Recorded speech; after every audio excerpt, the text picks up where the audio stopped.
Казань, Аэроэкспресс, электропоезда. Быстро и с комфортом теперь можно добраться из центрального ЖД вокзала в аэропорт имени Тукая. Сегодня в Казань в преддверии саммита БРИКС доставили новые электропоезда последнего поколения. В дни форума задействуют 5 таких составов. Они рассчитаны на 900 человек. Пассажиропоток пригородных поездов между Казанью и аэропортом в дни саммита, как ожидается, составит более 7 тысяч человек в сутки. Обычно он не превышает 1500.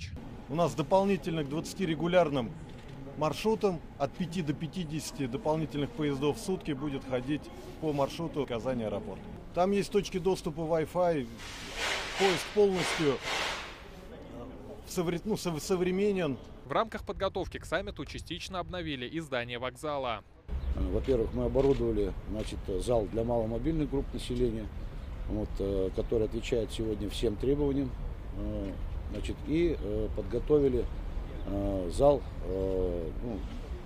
для официальных делегаций.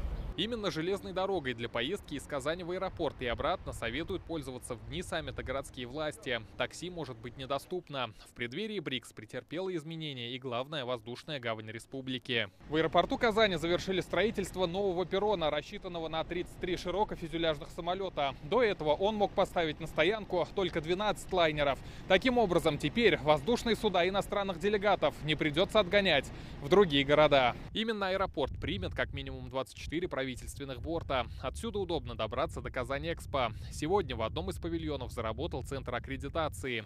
Первые бейджи получили республиканские, федеральные и зарубежные СМИ. Одни из первых в Казань прибыли журналисты из Китая. Казань это для меня, как сказать, несмотря на то, что я только 2 раза здесь бываю, но для нас не какой-то незнакомый город. Татарстан и сам город Казань привлекает туристов и приезжих именно уникальной культурой. Освещать события саммита будут около 2000 журналистов со всего мира. Для них организуют пресс-центр. Сейчас идут последние приготовления. Настраивают медиаэкраны, устанавливают свет и мебель.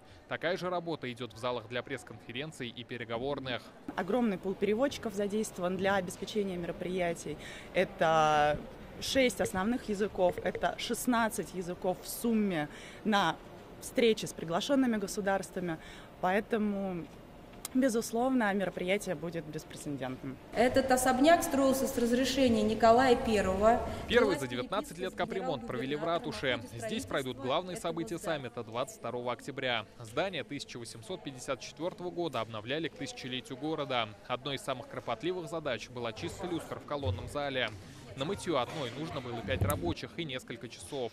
Люстры из хрусталя Сваровски привезены из Австрии в 2005-м. Каждая весом более 300 килограммов.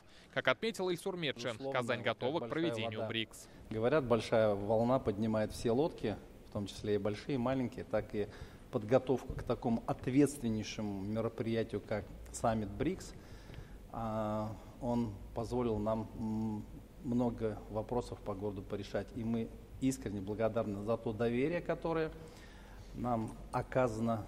Еще одним местом проведения станет Казанский Кремль. В губернаторском дворце могут пройти основные встречи глав государств. С 21 октября территория Кремля будет недоступна для посещения. Вход только по спецпропускам.